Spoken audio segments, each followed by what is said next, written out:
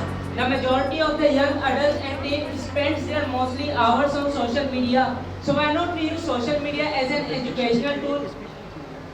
Students will be happy by learning on their favorite websites. Social media helps a lot to students to complete their assignment and get the instant answers of their questions and solve the problems of their questions. In many schools, social media is banned to get used in the classroom, while in some schools take a completely different approach.